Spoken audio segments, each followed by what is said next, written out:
செருப்பை காட்டி உங்களோட ஓட்டு போடுறாங்கல்ல, எங்களை அடிச்சுட்டு போங்க, அதான் எங்களுக்கு கொடுக்குற மரியாதை. அதுதான் அதான் இருக்கும். ஏன்னா கூடங்கள், மது கூடங்கள் அழகான கட்டி வச்சிருக்கீங்களா, அதை போய் தனியார் வசதி ஒப்படைங்க. உங்களுக்கு நல்ல லாபம் கிடைக்குமா? ஏன் இதை ஒப்படைக்கிறீங்க? ஏன் நடக்க தகுதி இல்லையா உங்களுக்கு? ஏன்னா அவர் தெலுங்கு தமிழ் படிக்க தெரியாது, எழுதுறதா குடுக்குன்னு கேட்டுருக்காரு. நம்ம அதுக்கு ஒரு பிரிண்ட் அவுட் எடுத்து அவர் கையில கொடுத்துருக்கணும். சிட்டிக்கு கோவம் வருது, அவருக்கு பல்ல கடிச்சு பேச கோவம் வருது அவருக்கு அந்த டைம். தெரியுதுங்க அவர் கேட்கறப்ப என்ன தகுதி, எந்த அமைச்சர் முதல்ல? நீ இல்ல உனக்கு கோவில் அமைச்சர் தானே. நீ கோவில்ல போய் எங்க எவ்வளவு நிதி வந்திருக்கு, எங்க பதுக்கலாம், எங்க திருப்பி கொடுக்கலாம். நம்ம என்ன பண்ணிருக்கோம் தெரியுமா? அந்த பக்கம் தான் சிஎம் போறாரு. அவங்க கத்த ஒரு அதுக்கு அதுங்களை கத்த விட்டு நீங்க பார்த்து ரசி.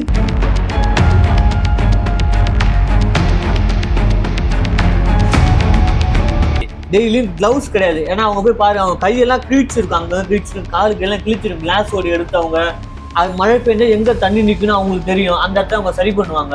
வேலைக்குலாம் பரவாயில்ல. ஆனா எங்களை ஒரு கேவலமா நீங்க நடத்துறீங்களே, எனக்கு அதுதான் வலிக்குது ஒரு அம்மா சொல்றாங்க. ஆனா 26 ஓட்டு மட்டும் உங்களுக்கு டிஎம்கேக்கு ஏடிஎம்கேக்கு வேணும் போல. நீங்க புது கட்சியா விட்டீங்க, அதை எப்படி உள்ள நீங்க? அது கட்சியே கிடையாதுங்க, அதை விட்டுருங்க. அது தளபதி வந்தாதான் கூட்டம் கூடுது, குமியுது, டிராபிக் ஆகுது, வானத்துல ட்ரெயின் போக மாட்டேது, கார் போக மாட்டேங்கிறாங்க. இருங்க, இல்ல ஓட்டு கேட்கறதுக்கு தயவுசெய்து நீங்க வீட்டுக்கு வராதீங்க சார். கூட்டம் வந்துடும். நீங்க ஏரியா வந்து ஓட்டு கேட்டீங்கன்னா கூட்டம் வந்துடும். ஏங்க விஜய் ரசிகர்களா இருக்கீங்க, உங்களுக்கு கேட்கறேன், கூட்டம் வந்துடும். நீங்க என்ன பண்ண, நாங்க பனையூர் வரோம். அதான் ஒரு லாரி ஒண்ணு பிடிச்சி ஒரு ஆளா வரும் வந்து உங்க காலில் வந்து கெஞ்சி, ஐயா நான் உங்களுக்கு தான் ஏன் ஓட்டு போடுறேன், இட்டுன்னு போறதே பெரும் தலைவலியா இருக்கு. அவர் இருக்கும். அதான் இப்ப மாநாடு வரும் இல்லைங்க, மாநாடு கூட்டம் போடுவாங்க, அங்கேயும் கூட்டம் வராதீங்க. பனையூர்லயே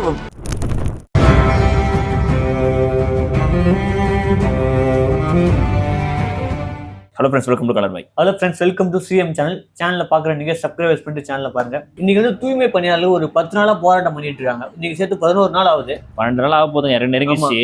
ஆனா இன்ன வரைக்கும் பாத்தீங்கன்னா எதுக்காக அவங்க போராட்டம் நடத்தாங்க? ஒரு மக்கள் ஒரு பக்கம் பார்த்துட்டு போறவங்க போயிட்டு இருக்காங்க, அதை பத்தி பேசுறவங்க பேசிட்டு இருக்காங்க.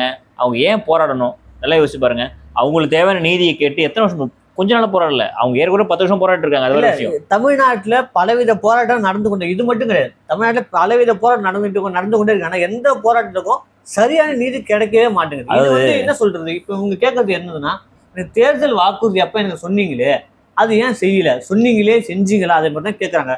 மக்கள் என்ன சொல்றது? எனக்கு கோடி கோடியா பணம் கொடு, எனக்கு வீடு கட்டி கொடு, நிலம் கொடு, அது கூட கேட்கல, வேலையை கொடு அப்படின்னு. அதாவது இது அவங்க கூட கேட்கல. ஏற்கனவே போன இருந்த ஆட்சியில பாத்தீங்கன்னா, அதிமுக ஆட்சியில இருக்கும்போது பாத்தீங்கன்னா அவங்க தூய்மை பணியாளர்களை பணி நிரந்தரம் பண்ணாம போயிட்டாங்க. அப்ப அந்த டைம்ல எதிர்கட்சி தலைவராக இருக்கும்போது ஸ்டாலின் சார் என்ன சொன்னாங்க அப்படின்னு கேட்டீங்கன்னாக்கா, நாங்க ஆட்சிக்கு வந்தோம்னா அது அவர் அறிக்கை விட்டுருக்காங்க. 153வது அந்த அறிக்கை டாபிக் அது. அது எப்படி பார்த்தா தூய்மை பணியாளர்களுக்கு பணி நிரந்தரம் செய்யப்படும் அப்படின்னு சொல்லியிருக்காங்க. சோ நீங்க சொன்னதாலதானே அவங்க ஏற்கனவே போராட்டம் பண்ணிட்டு இருக்காங்க. நீங்க கொஞ்சம் உத்தால உங்களுக்காக உங்க நம்பி உங்களுக்கு ஓட்டு போட்டாங்கல்ல, அப்ப நீங்க உங்க நிலைமை என்ன ஆகுறது? ஏற்கனவே 10 நாளா போராட்டம் இருக்காங்க. அது பார்க்க நம்மளுக்கு ரொம்ப ஒரு மாதிரியா இருக்குன்னா, மழை பெய்யுது, வெயில், குழந்தைங்க, பெரியவங்க, வயசானவங்க எல்லாம் உட்காந்துருக்காங்க கீழே. ஏன் போராட்டம் முத்தி இருக்கு? அவங்க என்ன பண்றாங்கன்னா, தனியார் வசம் ஒப்படைக்கிறாங்க. எதை ஒப்படைச்சிட்டாங்க? ஆமா, தனியார் வசம் ஒப்படைச்சிட்டாங்க. சில சென்னை மண்டலம், ஒரு சில மண்டலத்துல ஒப்படைச்சிட்டாங்க. ஒரு சில பேர் இதுமாதிரி எதிர்த்து நிக்கிறாங்க. சரி, அரசு நிதியில எல்லாருக்குமே அரசு வேலை கிடைக்கணும் ஒரு ஆசையா இருக்கு. நிதி புதுசா துறைகளை ஆரம்பிச்சு வேலை வாய்ப்பு அமைச்சுக்கணும்னு சொல்லிட்டு நம்ம கேட்டுட்டு இருக்கோம். இருக்கிற துறைகளையும் கொண்டு போயிட்டு இந்த தனியார் மையத்துல ஒப்படைச்சாங்க. நீங்க பாருங்க, என்ன ஆகுறது? போக்குவரத்து தனியார் துறையில இருக்குது. போகுது என்ன போல முழுமையா போல போகுது. இந்த டோல் தான் இருக்குல்ல, அது டோல், அது வேறங்க, அது ப்ராஜெக்டே வேற. அது சொல்லுவாங்க, அது தனியார் இந்தியன் கவர்மெண்ட் தான், இந்த கவர்மெண்ட் தான். ஆமா, அதை விட்டுருங்க. அடுத்தது அரசு பள்ளிக்கூடத்துக்கு மதிய உணவு திட்டத்தில் கவர்மெண்ட் தனியார். இன்னொரு விஷயம் தெரியுமா? டிஎன்இபி இருக்கு பாருங்க, தமிழ் எலக்ட்ரிசிட்டி போர்டு. அதுவும் தமிழ்நாடு தனியார் மயம் ஆக போகுதுன்னு ரொம்ப வருஷமா சொல்லிட்டே இருக்காங்க, பேச்சு வதிலே இருக்கு. நிறைய பேர் போராட்டம் நிறுத்தி வச்சிருக்காங்க தனியார் மயம் ஆக கூட சொல்லிட்டு. சோ ஹேண்டில் பண்ண முடியாத அளவுக்கு தகுதி ஏன் உங்களுக்கு தமிழ்நாட்டு அரசு இல்ல? அந்த தகுதி இல்லாத நாங்க தேர்ந்தெடுத்து ஒரு ஓட்டு போட்டு கொடுமை. இதை ஒரு கவர்மெண்ட் நிறுவனம் மேலும் மேலும் தன்னுடைய வேலைகளையும் தேவைகள் அதிகமாக்கிட்டு தான். ஏன் நீங்க மது பாட்டில அதை சொல்லுங்க, மது இருக்குல்ல, மது கூடங்கள் அழகான கட்டி வச்சிருக்கீங்களா, அதை போய் தனியார் வசதி ஒப்படைங்க. உங்களுக்கு நல்ல லாபம் கிடைக்குமா? ஏன் இதை ஒப்படைக்கிறீங்க? ஏன் நடக்க தகுதி இல்லையா உங்களுக்கு? இதை கேட்க சொன்னா யாரும் கேட்கறதுக்கு ஆளு? இதெல்லாம் கவர்மெண்ட் வச்சிருக்கணுமோ அதை கவர்மெண்ட் வச்சிருக்கீங்களா? தேவையில்லாத கவர்மெண்ட் வச்சிருக்கு, தேவையில்லாத விட்டு. இன்னைக்கு பாருங்க, இந்த ஐயா சேகர் பாபா ஐயா இருக்காரு பாருங்க, நல்ல அழகான மனிதர். பேசுறீங்க, அற்புதமா அறநிலையத்துள்ள இருக்காரு. ஒரு இன்டர்வியூ யாரான்னு சொல்றீங்க, எந்த சேனல் எந்த சேனல் தான் கேட்கற கேள்வி பதில் சொல்லணும்ல. அவரு ஒன்னே ஒண்ணு கேக்குறாங்க, 2021 முதலமைச்சர் எதிர்கட்சியா தலைவர் இருக்கும்போது கொடுத்த வாக்குறுதி கொடுக்கல. நீங்க எந்த பிரஸ்? அப்படிலாம் பத்திரிகையால் தான் நான் சந்திக்கிறேன், உங்களை சந்திக்கல. பத்திரிகையால் தான் சந்திக்கிறேன், உங்களை சந்திக்கல. பத்திரிகையால் தான் கேள்வி, பத்திரிகையால் தான் சந்திக்கிறேன், உங்களை சந்திக்கல. அவன் கேட்கட்டும். கொடுங்கன்றேன், கொடுங்கன்றேன். எங்க கொடுங்க, கொடுங்க, கொடுங்கன்றேன், கொடுங்கன்றேன். ஏதாவது பீஸ்ஃபுல்லா போறதுக்காக கேள்வி கேளுங்க. ஏன் சேனல்காரங்க போய் இன்டர்வியூ கடந்து பதில் சொல்றீங்களா? ஓட்டு வந்து சேனல்காரன் போட்டா தான் வாங்குறீங்களா? அதானே. ஏன் இப்ப நான் சாதா ஆள் ஓட்டு போட்டா வாங்கிக்க மாட்டீங்க? செருப்பை காட்டி உங்களோட ஓட்டு போடுறாங்கல்ல, எங்களை அடிச்சுட்டு போங்க. அதான் எங்களுக்கு கொடுக்குற மரியாதை. அதான் இருக்கும். ஏன்னா ஓட்டு கேட்கும் போது மட்டும் காலில் வந்து கையில வந்து ஓட்டு கேட்க வேண்டியது. ஓட்டு கேட்டா நீ யார் என்ன கேள்வி கேட்கறதுக்கு? அப்ப யார் இனி யாரு ஓட்டு போடுற அந்த கேள்வி கேளுங்க. நீங்க ஒரு நல்ல மனிதனா இருந்தா. அவர் ஒரு வெளிச்சம் என்ன சேனல், ஒரு இன்டர்வியூ நீலம் சொல்லிட்டு ஒரு சின்ன சேனல் போல இருக்கு. இல்ல அவரு அவங்க செயல் பண்ற விஷயம் நீலம் பத்தி உங்களுக்கு தெரியாது. நீலம் செயல் பண்ற விஷயம் அடக்குமுறை மக்களுக்கு முன்னிறுத்தி நிக்கிற சேனல். நியாயமான விஷயம். இங்க பாருங்க, அத கேள்வி கேட்கறாங்க. ஐயா நியாயமான கேள்வி கேட்டாங்க. ஏன்னா பாயிண்டா கேள்வி கேட்டார். என்ன கேட்டாங்க, நீங்க அறிக்கையில் சொல்லிருக்கீங்க. என்ன கேட்கிறாரு, இன்டர்வியூல கேட்கிறாரு. நீங்க வேணா மீட்டிங் போடுறாங்க, மீட்டிங் போடுறாங்க, போயிட்டு வெளில வரும்போது மீட்டிங் நடக்குது. அந்த அம்மாவும் இருக்காங்க கூட. யார் அம்மா? கோலமாவா அம்மாவா? அப்படிதான் சொல்லணும் அவங்க. ஏன்னா கோலமாவை தான் அவங்க. அதான் கோலமாவா போய் அம்மா எத்தனை பேருமா அந்த போல்டு லேடினா எத்தனையோ பேர் வாங்கினாங்க. நீங்க பக்கத்துல இருந்ததுட்டு உங்க சென்னை மாநகராட்சி உங்கள்கிட்ட ஒப்படைச்சாங்களே, அதை உங்களால பாத்துக்க முடியல. சேகர்பாக் வரும் இன்டர்வியூ பண்றாங்க, கேள்வி கேட்கறாங்க. நீங்க பாத்தியா அறிக்கை? நீ பாத்தியா? அறிக்கை கொடுத்தீங்களா? நீங்க கூட எப்படி கையில வச்சுட்டு அலைவாங்களா? அதானே. ஏன் சார் கேட்டேன் கேட்கல இல்லங்க, நடவடிக்கை எடுக்க போகுது. ஒரே வார்த்தை வேலை நீங்க முடிச்சுட்டு போயிட்டே இருக்கலாம். ஏன் நீங்க அவங்கள்ட்ட சந்தேகம்? அவர் ஏன் காட்டு சொல்றேன்னா அவருக்கு படிப்பு தெரியும், தமிழ் தெரியாதுல அவருக்கு. அவர் கோவம், அவர் பாத்தீங்களா கோவம் கேட்கறாரு அந்த இடத்துல. அவருக்கு வந்து தமிழ் தெரியாது அவரு. ஏன்னா அவர் தெலுங்கு, தமிழ் படிக்க தெரியாது, எழுதுறதுனா குடு கேட்டுக்காரு. நம்ம ஆளுக்கு ஒரு பிரிண்ட் அவுட் எடுத்து அவர் கையில கொடுத்துருக்கணும். சிட்டிக்கு கோவம் வருது, அவருக்கு பல்ல கடிச்சு பேச கோவம் வருது அவருக்கு அந்த டைம். தெரியுதுங்க, அவர் தராசம் மாத்திட்டாங்க, தப்பிக்க முடியாது. கத்திர அதாவது மட்டும் கேள்வி கேட்கறாங்களா சார், நான் செஞ்சு தரேன், அதுக்கான நிலையை பேசிட்டு இருக்கோம், அதுக்கு நடந்துட்டு இருக்கு. கட்ட பஞ்சாயத்தா பண்ணிட்டு இருக்கிறீங்க சொல்லலாம். கூட்டு போயிட்டு கேள்வி கேட்கறவங்க எல்லாம் குறை சொல்றாங்க. உங்களுக்கு கேள்வியே கூடாது. அது உங்களுக்கு கூழ கும்பிடு போட்டு உங்க பின்னாடியே நிக்கணும். நின்னா நல்லா இருக்கும். முதல்ல கேக்குறேன், இதுல உள்ள இந்த பிரச்சனை உள்ள கேக்குறப்ப என்ன தகுதி, எந்த அமைச்சர் முதல்ல? நீ இல்ல உனக்கு வந்து கோவில் அமைச்சர் தானே. நீ கோவில்ல போய் நிதி எங்க எவ்வளவு நிதி வந்திருக்கு, எங்க பதுக்கலாம், எங்க திருப்பி கொடுக்கலாம். இதை நம்ம என்ன பண்ணிடணும் தெரியுமா? இவங்க கேள்வி கேட்டாங்க பார்த்தா அவங்களே குறை சொல்றேன். ஏன் இவங்கள்ட்ட போய் மைக்க தூக்கி நிக்கிறீங்களே? அது ஏங்க நம்மள மீடியாஸ் தானே, எதுக்கு மைக்க தூக்கி நிக்கிறீங்க? மீடியா வச்சு நடத்துறீங்களே, உங்களுக்கு தெரிய வேணா, தகுதி வேணா, யாராட்ட மைக் விட்டுனா ஒழுங்கா பேசுவான்னு சொல்லி அங்க போய் மைக்க விட்டுங்க. யாருக்கு அசிங்கம்? உங்களுக்கு தானே அசிங்கம். அது கேட்க வேண்டிய கேள்வி. அவராவது பெருமனுஷன் மாதிரி இருக்காரு, வயசாயம் தாட்டு நினைச்சு போயிருக்காரு, பெரிய மனுஷன் பதில் சொல்லிட்டு போயிருக்கலாம் அழகா. அவரும் ஒரு சின்ன தனமா நடந்துட்டாரு. நம்ம மீடியாவில் இருக்க நம்மளும் சின்னதனமா நடந்தாச்சு இல்லை. அதான் விஷயம். அது மாதிரி கேள்வி கேட்காதீங்க சார். நீங்க கேள்வி கேட்குறீங்களா? இந்த மாதிரி விஷயத்த கான்ட்ரவர்ஸா ஊதி பெருசாங்க. இதெல்லாம் பெருசாக மாட்டீங்க. எவனோ ஒருத்தன் எங்கேயாவது நிற்பான், நடிகர் பின்னாடி போயிட்டு பெருசாக்கி நிற்பாங்க. அந்த மேயர் அம்மா சொல்றாங்க, நாங்க வந்து அவங்களுக்கு பாத்ரூம் யூஸ் பண்ண சொல்லிருக்கோம், அவங்களுக்குள்ள உட்காந்து சாப்பிட்டு இருக்கோமே. அது தெரியல நம்ம எப்படி பிரிவினை சொல்றாங்க. நம்ம கூடவே சாப்பிட்டு இருக்கோமே அப்படின்னா அவங்க யாரு? அது அவங்கலாம் கொஞ்சம் வெளியே எப்படி சொல்றது, அவங்கலாம் இப்ப நம்ம எல்லாம் பாத்தீங்கன்னா பூமியில இருந்து வந்தவங்க. அந்த அம்மட்ட ஒரு பிரஸுக்கு ஒரு வீட்டுக்கு ஒருத்தர் கேள்வி கேட்டாரு, என்னங்க ப்ளீச்சிங் பவுடர் சொல்லி கோலமாவு மாதிரி இருக்கு. இதான் சொன்ன ஆரம்பத்தில் சொன்ன பாத்தீங்களா, அவங்களுக்கு தெரியல. அது தெரியல. இவங்க கிட்ட ஒரு அமைச்சர், அவங்க என்ன சொல்ற மேயர், அவங்க மேயர் என்ன இதெல்லாம் சரி இனிமேலாவது. அது இல்லாம வேற சென்னையில் நடக்குது பிரச்சனை, ஒரு போராட்டம் நடந்துகிட்டே இருக்கு, மக்கள் போராடிக்கிட்டே இருக்காங்க. அங்கேயே இருக்கிற சிஎம் ஏன் அது கேட்கவே மாட்டேன், ஏன் ஒரு காதுக்கே அது உருவிலையா? அந்த பக்கம் தான் சிஎம் போராடு, அவங்க கத்த ஒரு காதுல. அஜித் குமார் வழக்குல போன் பண்ணி பேச தெரிஞ்சுல. ஆமா, இவங்க தூய்மை பணியாளர்கள் போராட்டத்தை ஒரு தலைவர் வச்சு முன்னே நடத்துவாங்கல்ல, அவங்க கூட ஒரு போன் பண்ணி என்ன பிரச்சனை கேட்க வேண்டியதானே? இல்ல ஒண்ணுமே இல்ல, மக்களுக்கான முதல்வர் என்ன பண்றோம்னா, அழகா நீங்க அவர் கிட்ட போயிட்டு மக்கள்கிட்ட போயிட்டு என்ன பிரச்சனை உங்களுக்கு நான் சரி பண்ணி தரேன் ஒரு வார்த்தை முடிஞ்சா அந்த மக்கள் நிம்மதியா போகும்ல. வெளியூர்ல இல்லையே சார், அவங்க அதுங்களை போராட விட்டு அதுங்களை கத்த விட்டு நீங்க பார்த்து ரசிக்கிறதுல என்ன வந்துட போய் அதெல்லாம் விடுங்க. இன்னைக்கு வந்து உங்களோட ஸ்டாலின் சொல்லிட்டு ஒரு திட்டம் அறிமுகப்படுத்துறாங்க. ஆமா, இவரு எல்லா ஊருக்கும் போக முடியுது. உங்களோட ஸ்டாலின் என்னப்பையா எல்லாரும் கூட நான் இருக்கேன், அதான் அர்த்தம். இவங்க கூட இல்ல, இப்ப அதே ஊர்ல இருக்காங்க, அவங்க கூட. அப்ப எவங்க கூட தான் இருக்கீங்கன்னு தெரியல. என்ன புரியல. ஒரு நடிகர் பழம்பெரும் நடிகர் உடம்பு சரியில்லை, அவங்க பார்க்க போயிருக்காரு. ஏன் சார் சார் இல்ல சார், உங்களால இப்போ உங்க பிரச்சனை என்னன்னா எனக்கு புரியுது. என்னன்னா சரியான இது அமைக்க முடியல, அவங்களுக்கு சரியா வேலை கொடுக்க முடியல, அது அவங்கள்ட்ட எடுத்து சொல்லாமல உங்களுக்கு கண்டிப்பா வேலை நிரந்தரம் பண்ணி செய்து. இத்தனை வருஷம் 4 வருஷம் ஆயிடுச்சு சார், 4 வருஷம் ஆயிடுச்சு. சரி விடுங்க, இது வரைக்கும் நடந்ததெல்லாம் மன்னிச்சிருங்க. இப்படியே வச்சுக்கோங்க. நீங்க இனிமே என்ன பண்ணலாம், நேரில் அவங்கள பார்க்கலாம், பார்த்து இந்த மாதிரி உங்களுக்கு கட்டாயமா பணி நிரந்தரம் பண்ணி தர மாட்டாங்க.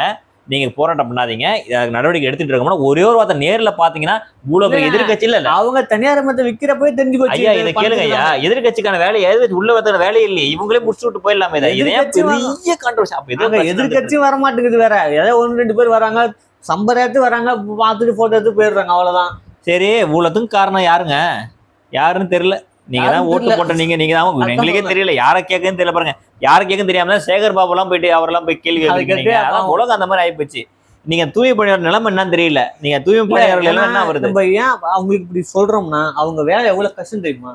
டெய்லியும் கிளவுஸ் கிடையாது. ஏன்னா அவங்க போய் பாரு, அவங்க கையெல்லாம் கிழிச்சிருக்கும், அங்க கிழிச்சிருக்கும், காலுக்கு எல்லாம் கிழிச்சிருக்கும். கிளாஸ் ஓடி எடுத்து அவங்க அது மழை பெஞ்சா எங்க தண்ணி நிக்கணும் அவங்களுக்கு தெரியும், அந்த இடத்த அவங்க சரி பண்ணுவாங்க. தூய்மை பணியாளர் வீட்டுக்கு போனா டெட்டாலி ஊத்தி கை கழுவணும், எல்லாத்தையும் ஃபுல்லா கிளீன் பண்ணுவாங்க. அவங்க உயிரே பாருங்க வச்சு அவங்க வேலை செஞ்சுட்டு இருக்காங்க. அவங்களுக்கான மரியாதை இதுதான் கிடைக்குது. அவங்க ஒரு அம்மா சொல்றாங்க, என்ன எங்களை வந்து வேலை கொடுக்கலாம் பரவாயில்ல, ஆனா எங்களை ஒரு கேவலமா நீங்க நடத்துறீங்களே, எனக்கு அதுதான் வலிக்குது ஒரு அம்மா சொல்றாங்க. அதான் 10 நாளா தொடர்ந்து நடக்குது. இதுக்கு அரசு ஒரு நடவடிக்கை எடுக்கல. சரி, அரசு தான் நடவடிக்கை எடுக்கல. இது இந்த விஷயத்த காது கொடுத்து கூட கேட்க மாட்டேங்குது. கத்துறானே, அவன் காதுல என்ன சொல்லி கத்துறான், காதுல விட மாட்டேங்குது. அவங்களுக்கு காது விழா மாதிரி இப்படியே போறாங்க, அப்படியே வராங்க. அங்கதான் மக்கள் கத்திக்கிட்டே இல்ல. இவரு கேட்டார்ல, ஒரு சேகர்பாபு சார் கேட்டார் இல்லீங்களா, 100 அறிக்கை கொடுத்து இருக்கு, நாங்க இப்ப நாங்க சேனல்ல வெளியிடுறோம், உங்களால மறுநாள் நடவடிக்கை எடுக்க முடியுமா சார்? சொல்லுங்க. பொய் அறிக்கை சொல்லாங்க சார். உங்களை ஒண்ணுன்னு சொல்ல, உங்களால என்ன செய்ய முடியுமோ அதை மட்டும் சொல்லி அரசு ஆட்சிக்கு வாங்க. நீங்க செய்ய முடியலையா, எங்களால செய்ய முடியல, ராஜினாமா பண்ணிட்டு போங்க. அதுதான் உங்களுக்கு மரியாதை. இன்னைக்கு பாருங்க, நீங்க எல்லாம் பேசுறதுக்கு யார் தான் பாதிக்கப்படுவா? அந்த பாவம் அந்த அப்பாவை ஸ்டாலின் இருக்காரு பாருங்க, ஸ்டாலின் சார், அவர் தான் பாதிக்க. அவருக்கு என்ன நடக்குதுன்னே தெரியாது, எல்லாம் சொல்றேன். சிஎம்மா இருக்காரு. கடவுளை, ஆனா சிஎம் பதவி பெரும் பதவி தான்ப்பா, ஆனா இந்த மாதிரி இருக்கணும் நாங்க எதிர்பார்க்கலப்பா. ஐயோ கடவுளை. சரி, இதெல்லாம் விட்டுருங்க, இதை கேள்வி கேட்கக்கூடிய இடத்துல இருக்கும், கேள்வி கேட்க மாட்டாங்க. அதான் ரொம்ப வேதனையா இருக்கு. எதிர்கட்சியா ஒருத்தர் இருப்பாங்க, அவங்களாவது கேள்வி கேட்கணும் போயிட்டு. இன்னைக்கு மக்களோட மக்களா போராடுறதுக்கு எத்தனை பேர் இருக்காங்க? யாருமே இல்ல. இப்பெல்லாம் கை அனாதையா நிக்கிற மாதிரி நிக்கிறாங்க. ஏதோ 1-2 பேர் சீமானுங்கிற மாதிரி ஒரு தமிழ் தேசம் பேசுறவங்க, 2-3 பேர். இத பாருங்க, இன்னைக்கு பாருங்க, சீமானை நம்ம எவ்வளவு, சீமான் சார் எவ்வளவு குறை சொல்லியிருந்தோம் நம்ம. இவங்க அப்படி ஏங்க, அவரு அயோக்கியராவே இருக்கட்டுங்க, இன்னைக்கு மக்களோட மக்களா போய் நின்னு ஒரு மனிதன் பேசுறாருங்க, கையில தோலை போட்டு கையில போட்டு பேசுறாரு, அவங்க நின்னு போராடுறாரு. அதெல்லாம் பார்க்கும் சீமான் சார் நம்ம 1000 விமர்சனம் பண்ணாலும் இன்னைக்கு நேர்ல போய் களத்துல நிக்கிறாரு. அவர் அயோக்கியனோ நல்லவரோ கெட்டவரோ அது கிடையாது, மக்களோட மக்களா போய் நின்று பேசுறாங்க. அப்ப சொல்லுங்க, நீங்க அந்த மக்களுக்கு அட்லீஸ்ட் ஒருத்தர் வந்து நம்மளுக்கு நிக்கிறாரு, ஒரு ஆறுதல் கிடைக்கும், இன்னும் போராடலாம், கொஞ்சம் நீதி கிடைக்க போராடலாம் அப்படின்னு சொல்லி போராடுவாங்க அவங்க. இதுல இன்னொருத்தர் என்ன பண்றாரு, அவரால முடிஞ்சது ஒரு பணம் உதவி கொடுத்து அவங்களுக்கு பிஸ்கட் வாங்கி கொடுக்குறதோ, தண்ணி பாட்டில் வாங்கி கொடுக்குறதோ, சாப்பாடு வாங்கி கொடுத்தோ பண்ணிட்டு இருக்காரு. நம்மளால பண்ண முடியல.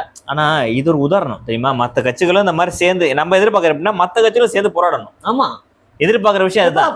மக்களுக்கான ஆட்சி மக்களுக்கு கொடுக்காம வேற யாரு கொடுக்க போறீங்க ஆட்சி? மக்களோட நிக்க தயாரா இல்ல, மக்களோட பேச தயாரா இல்ல, மக்களோட பேச தயாரா இருக்காங்க, மக்களோட நிக்க தயாரா இல்ல. 26 ஓட்டு மட்டும் உங்களுக்கு டிஎம்கேக்கு ஏடிஎம்கேக்கு வேணும் போல. இன்னைக்கு புது கட்சி விட்டுட்டீங்க, அது எப்படி உள்ள நீங்க? அது கட்சியே கிடையாதுங்க, அதை விட்டுருங்க. அது கட்சியே கிடையாது, அது ஒரு டிஃபரெண்டான.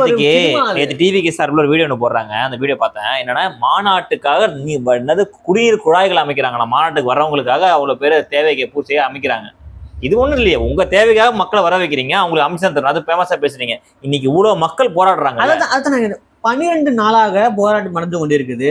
தமிழகத்தில் பொதுவாக ஒரு கட்சி உருவெடுத்தது. அந்த உருவெடுத்த கட்சி அந்த போராட்டத்துல ஒரு நாள் கூட தலையை தூக்கல, பதுங்கிடுச்சு. போய் பனையூர் மரத்து அது ஒரு கட்டு கோட்டையில பதுங்கிடுச்சுன்னு நினைக்கிறேன். இல்ல, நல்லா யோசிச்சு பாருங்க. இன்னைக்கு ஏன் சார் விஜய் சார் கேள்வி வைக்கணும், நீங்க வந்து மக்களோட மக்கள் போராட்டம் இல்லைங்க, போராடுவாங்க, ஒரு நாள் வந்துட்டு போங்க. இன்னைக்கு பாருங்க, இன்னைக்கு 10 நாள் ஆயிடுச்சு. அது நான் சொல்றேன், இன்னைக்கு ஒரு நிகழ்ச்சி நடந்தது. மேல இடத்துல நம்ம ராகுல் காந்தி கைதாயிருக்காரு ஒரு விஷயத்துக்காக. அதுக்கு வந்து உடனே தன் தாவேகா தலைவர் ட்வீட் போடுறாரு, கண்டனம். கைதாக 10 நிமிஷத்துல உடனடியா வந்து 10 நிமிஷத்துல ஒரு ட்வீட் போடுறாரு இல்லைங்களா? யாரு? விஜய் சார் வந்து ட்வீட் போடுறாங்க. விஜய் சார் போடல, அவங்க பிஆர்ஓ போடுறாங்க இல்லையா? போடுறாங்க. 10 நாளா நடக்குதுங்க போராட்டம். ஏங்க உங்களுக்கு தூய்மையாளர் பணியாளர் பார்த்தா அவ்வளவு கேவலமா தெரியுதா உங்களுக்கு? சொல்லுங்க, நாங்க அதான் கேக்குறோம். இன்னைக்கு கூப்பிட்டு வச்சு நேர்ல பேச்சுவார்த்தை நடத்துறாங்க, அதுக்கு அறிக்கை விட்டுருக்காரு பாருங்க. அது வேற விஷயம். அந்த திருநெல்வேலி போனதுக்கு அது ஒரு அறிக்கை உள்ள பேச்சு பொருள் எங்க ஜாதி ஓட்டு வராத போயிடுமோன்னு சொல்லிட்டு அதெல்லாம் பேச பணியாளர்களுக்கு பேச வந்தா உங்க நம்மள்ட்ட ஓட்டு போட மாட்டாங்கன்னு நினைச்சுக்கிட்டு கம்முனே வாய முட்டை இருக்குது. அவங்க அவர் இப்ப ட்வீட் பண்றாருல, பாத்தீங்களா? இப்ப ட்வீட் பண்றாரு, பார்த்தேன். அதுல என்ன சொல்றாரு, ட்வீட்ல சொல்றாரு பாருங்க, நாங்க வந்தா கூட்டம் வந்துரும், கூட்டம் கூடிடும், அதனால நான் காரணத்தால நாங்க வர முடியல, தூய்மை பணியாளர் நாங்க நிக்கிறோம். 150 அவர் அந்த சுட்டி காட்டி பேசுறாரு, 153 படி திமுக வாக்குறுதி கொடுத்தாங்க நிறைய பேர் சொல்லிட்டு அண்ணா அதை 6 வருஷம் சொல்றாரு. என்னன்னா இந்த மாதிரி வந்து நானே வரதா இருந்தேன், எத்தனை நாள் 10 நாள் கழிச்சு நான் சாப்பிட்டு தூங்கி இருப்பாரு போல இருக்கு, நானே வரதா இருந்தேன், எத்தனை அதுவும் ராகுல் காந்திக்கு முன்னாடி போட்டிருந்தாருன்னா அவரை பாராட்டிருப்பேன் நான். இவருக்கு போட்டுட்டோமே எங்க சொல்லக்கூடாதுன்றதுக்காக போட்ட மாதிரி போட்டு அந்த ட்வீட் ஏன் இந்த துப்புரல் பணியாளர்கள் எதுக்கு ட்வீட் போட்டாருன்னா நெருக்கடி, அவங்க கட்சிக்குள்ளேயே நெருக்கடி. ஆமா, நீ ஏன் சொல்லாம இருக்கன்னு கேட்டிருப்பாங்க. ஏன்னா எல்லாருமே கேட்பாங்க, எழுதி கொடுக்குறாங்கல்ல எக்ஸ்ட்ராலயத்திலயும் நிறைய பேர் கேட்க, அவங்க கட்சிக்காரங்களும் கேட்க ஆரம்பிச்சிட்டாங்க, ஏன் அதுக்கு எதுவும் பண்ண மாட்டாங்க, டிவிக்கு பண்ண மாட்டாங்க.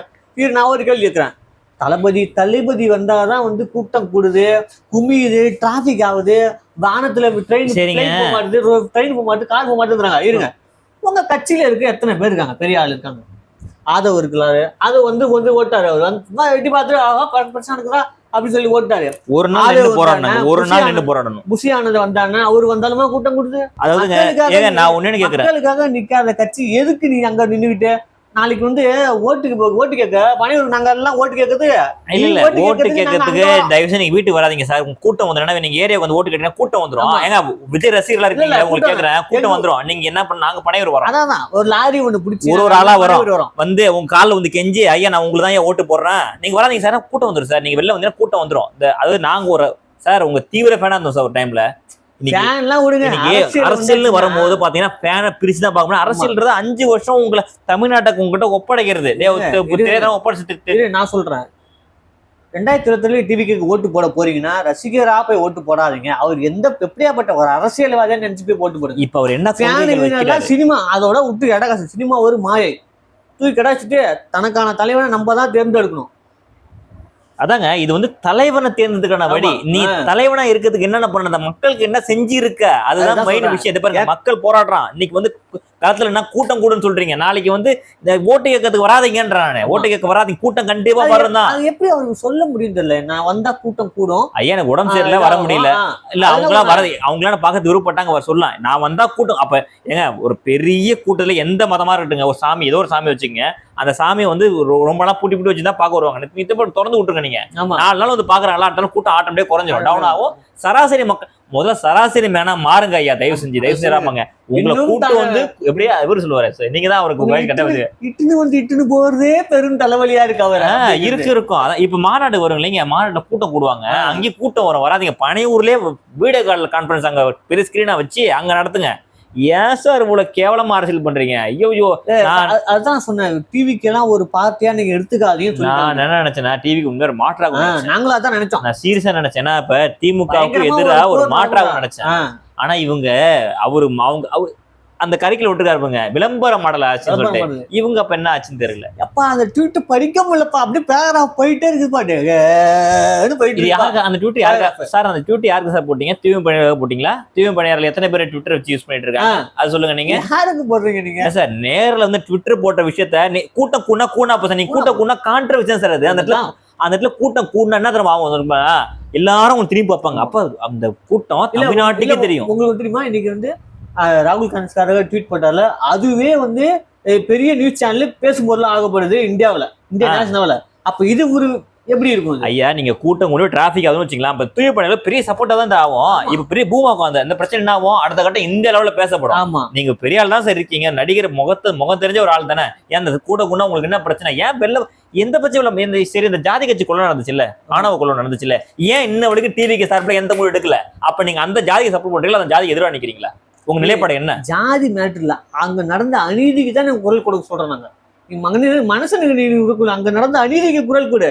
அதுதாங்க சிம்பிளா என்ன சொல்றது, எல்லாம் நம்ம பேசினா நம்மளதான் குறை சொல்றாங்க, கீழே வந்து குறை சொல்றாங்க. கொஞ்சம் தயவு செஞ்சு கொஞ்சம் யோசிச்சு பாருங்க சார், தயவு செஞ்சு சார். ஐயோ sir, PM sir, CM sir, இல்ல ஏன் வளரணும்னா சிஎம் சார், பிஎம் சார், அந்த சார் இதுதான் சொல்றீங்களா சார்? விஜய் சார் உங்களை கேட்கற உங்க ரசிகர்கள் சார், சார் சார் 1000 ரசிகர்கள், எல்லா ரசிகரும் சார் தான் கூப்பிடுறாங்க. எங்களை வந்து பாடாப்படான்னு கழிவு ஊத்துவாங்க. யாரு உங்க ரசிகர் கூட்டம் வந்து சார்களாக கழிவு ஊத்துவாங்க. இப்ப நம்மள கழிவு ஊத்துவாங்க. ஆமா, இந்த மாதிரி விஷயங்கள்லாம் இருக்கும் போது அதாவது என்னத்த நம்ம நான் சொல்லுறேன், மக்களுக்காக போராட்ட காலத்துல நிக்கலன்னு பரவாயில்ல, ஆதரவு கொடுக்கணும் பரவாயில்ல, அது வந்து ஸ்டாப் பண்ற மாதிரி எதுவும் பேசாதீங்க. நாங்க பேசும்போது எங்கேயுமே தப்பா பேசாதீங்க, அட்லீஸ்ட் நாங்க மக்களுக்காக ஒரு குரல் கொடுக்கணுமே, அதை பார்த்து பேசுங்க சார். நான் ஒன்னே சொல்றேன் சார், நாங்க என்ன எதிர்பார்க்கறோம்னா விஜய் சார் நேர்ல வந்து போராட்டம் பண்ணணும்னு நாங்க எதிர்பார்க்கறோம். ஆமா இந்த விஷயத்துல பண்ணணும்னு எதிர்பார்க்கறோம். அதைத்தான் வந்து அவங்க கட்சியில இருக்க ஒரு அடிமட்ட தொண்டனும் அதான் நினைப்பான். நம்மளுக்கு வந்து விஜய் என்ன நிக்க இருப்பாரா, அப்படி அவனுக்கு ஒரு பூஸ்டப் ஆகும். ஏன்னா புதுசா ஒரு கட்சி வந்திருக்காங்க. நீங்க வந்து மேடை பேச்சு பேசினாலே நீங்க பெரிய ஆளாகணும் அவசியம் இல்லை சார். நீங்க ஆல்ரெடி பெரிய ஆளா தான் இருக்கீங்க. ஆனா வந்து இவரே வரல, ஆனா பெரிய பேசுறீங்க. ஒருத்தர் மக்களுக்கு உள்ள வந்துமே அவர் தப்பா பேசுறீங்க இந்த சமூகம். யாரு இந்த சீமான் சார சொல்றீங்களா? ஆமா, இதை பாருங்க, அவரும் இதே கொடுக்கதான் சொல்லிட்டு வர. நம்ம அவர் என்ன ரெண்டுக்கும் ஒரு மாற்று இருக்கு. இவர் உள்ள வந்து மக்களா நிக்கிறாரு. கேட்டா இவரு சின்ன ஆளு, அவர் பெரிய ஆளு சொல்றாரு. ஏன் அவர் வந்து போலியா வந்து அவர் நடந்து போயிட்டு இருக்க ஒரு தம்பி கூப்பிட்டானா அவன் செல்ஃபி, நான் சொல்லிட்டு அவன் பையன் செல்ஃபி எடுக்க. சார் ஒரே ஒரு விஷயம் சொல்றேன் பாருங்க, உங்க ஃபேன்ஸாவே இருந்தாலும் ஒரு 10 நாள் உங்களை அவங்க வீட்டுல போய் தங்குங்க. எத்தனை நாள் ஒரு புது சொந்தக்கார கல்யாணம் ஆகிற மாதிரி தாங்க. புது மனைவினா ஒரு மாதிரி பார்ப்பாங்க தெரியுமா? பிராங்கா பேசுறேங்க. புது மனைவினா ஒரு புது கார் வேணாலும் பொத்தி வச்சுமா அப்படிதான் இருக்கும். நீங்க புதுசா வெளில வந்தீங்கன்னா எல்லாரும் கூட்ட செய்வாங்க. 4 நாள் தொடர்ந்து வந்துட்டு வெளில வந்து போக பழகுங்க. மக்களா மாறுங்க. மாறி மக்களுக்கான தலைவனா மாறுங்க சார். நீங்க உள்ள பூந்து இருக்க இன்னும் உங்களை பார்க்க கிரேஸ் அதிகமாகிட்டு தான் இருக்கும், தள்ளிட்டு தான் இருப்பாங்க. அப்ப ஏதாவது பண்ணுங்க. அப்புறம் நம்ம என்ன பரவாயில்ல, சரி படம் ஓட்டுக்காக இதே ஒண்ணு பண்ணீங்க. அரசியல் ஆனதுக்கு அப்புறமா நடிக்கிறீங்க. அதான் இப்ப உண்மையா பேசுற நடிக்கிறாங்களே. சரி, ஒரு நடிகர் உண்மையை பேசுறதுனால போய் பய நடிகரா இருக்காங்க. எது உண்மை போயின்னு தெரிய மாட்டேங்குது நம்மளுக்கு. அப்புறம் இல்ல, நம்மளுக்கு தெரியுது எது நடிப்பு போயின்னு, அது வேற விஷயம். சரி, நம்ம என்ன நடிப்பு வேணா அரசியல்ல பண்ணாதீங்க நாங்க சொல்லுவோம். நம்ம என்ன எதிர்பார்க்கிறோம்? நீங்க போராட்டம் பண்ணுங்க, அதான் நாங்க எதிர்பார்க்கிறோம். எதிர்பார்த்துட்டு நீங்க போராட்டம் பண்ணிட்டு வந்து உங்க ஃபேன்ஸ் தயவு செஞ்சு கமெண்ட்ஸ் போறீங்களா? உங்க ஃபேன்ஸ் போராட்டம் பண்ணிட்டு வந்து போடுங்க, தயவு செஞ்சு போடுங்க. நாங்க அதுக்கு ரீப்ளை பண்ணலாம். நீங்க எந்த கமெண்ட்ஸ் ரீப்ளை பண்ணுவோங்க. நாங்க எங்க அவங்க போராட்டம் பண்ணாதான் 3 நிமிஷத்துல முடிச்சிருவாங்களா? எந்த போராட்டம் பண்ணாலும் அவங்கள பத்தி போராட்டம் பண்ணு வா. ஆனா நான் சண்டைக்கே வரமாட்டான்னு சண்டைக்கு வாடான்னு கூப்பிட்டு அப்படியே வருவாங்க. உண்மை. நம்ம ஃபர்ஸ்ட் டாபிக்கே போயிடும். இப்ப தூய்மையாளர் பணியாளருக்கு இந்த அரசு என்ன சொல்ல வருது? என்ன சொல்றேன்னு பஸ்ஸுக்கே தெரியல. மக்கள் இன்னும் மழை வெயில ஏன் தனியார் மயத்தை ஒப்படைக்கிறீங்க? அப்ப எல்லாரும் தனியார் மயம் ஒப்படைச்சிட்டீங்கன்னா அரசு எதுக்குங்க? எல்லாரும் தனியாரமே இருக்கலாமே. கவர்மெண்ட் தனியார் கையில கொடுத்துருக்கு. தனியார் அவன் நடத்திப்பான். கவர்மெண்ட் ஆச்சு, தனியார் ஆச்சுன்னு வச்சிருங்க பேரு. ஏதாவது நிறுவனத்தை, டாடா நிறுவனத்தை ஒப்படைங்க. இல்லைன்னா வேற ஏதாவது உங்களுக்கு நீங்களே ஒரு உங்க இல்ல இவங்களே பெரிய நிறுவனம் எல்லாம் வச்சிருக்காங்க. அந்த மாதிரி நிறுவனத்துல ஒப்படைச்சு நீங்க வந்து தனியார் நிறுவனம் நடத்திட்டு போங்க. எல்லாத்தையும் தனியார் ஆகுறீங்க. நீங்க வந்து ஆட்சிக்கு வந்து சார் இன்னும் 4 வருஷமா எக்ஸாம் படிச்சுட்டு தான் இருக்காங்க. இன்னும் எக்ஸாம் கொண்டு வரவே இல்லை. ஆட்சி பேந்திர போராட்டம் தீவிரம் பண்றாங்க. ஆட்சியை விட்டு போகும்போதாவது நமக்கு ஒரு பணி கொடுத்துட மாட்டாங்களா? புரியுதா உங்களுக்கு? ஆட்சியை விட்டு போகும்போதாவது நமக்கு ஒரு பணி கொடுத்துட மாட்டாங்களா? அது சார், நீங்களாம் மாசம் போறதா சம்பளம் வாங்கிட்டு இருக்காங்க. யாரு? டிஎம் சாருக்கும் ஸ்டாலின் சாருக்கும் சம்பளம் உண்டு. 1 லட்ச ரூபா சம்பளம் வச்சுங்களா, ஒரு எக்ஸாம்பிள் சொல்றேன். ஆனா உங்களுக்கு அந்த வருத்தம் தெரியாது. அந்த காசு வாங்கினா போதும், என் குடும்பத்தை ரன் பண்ணா போதும்ன்ற ஒரு 5,000 வாங்குற 5,000 கொடுத்தாலே அவங்க நிம்மதியா வேலை செய்வாங்க. தினம் போராடக்கூடிய கை கூலிங்களுக்கு தான் சார் அவங்களோட வழி தெரியும். நீங்க பக்கத்திலே போய் நின்னா கூட அவங்களுக்கு அந்த வழி தெரியாது. அவங்களா வாழ்ந்து பார்த்தா தெரியும். 10,000 வேற டேபிள் போட்டு ஒரு நாள் சாப்பாடு வேற அவங்க கூட சாப்பிடுற மாதிரி போட்டோ எடுத்துக்கிறது சிஎம் சார். அதான் விளம்பரம். அதான் கொடுமையா இருக்கிறதெல்லாம். தொடர்ந்து அந்த போராடுற மக்களுக்கு சப்போர்ட் எங்களுக்கு உண்டு. அங்க சென்னையில் உள்ள நண்பர்களுக்கு ஃபோன் போட்டு நாங்க முடிஞ்ச உதவி பண்ணிட்டு இருக்கோம். ஆமா, நாங்க என்ன தப்பு பண்றோம், நாங்க என்ன தப்பா பேசுறோம்ன்றது சொல்லுங்க. நாங்க எந்த தப்பும் பேசல, அவங்க நியாயத்தை மட்டும் தான் பேசுறோம். உங்க கமெண்ட்ஸ் தெரிவிங்க. நன்றி, வணக்கம். இது நம்ம காலர் மைக் சேனல். தொடர்ந்து மக்களுக்கான சப்போர்ட் நாங்க கொடுத்துக்கிட்டே இருப்போம். நன்றி. நீங்களும் சப்போர்ட் கொடுங்க. நன்றி, வணக்கம்.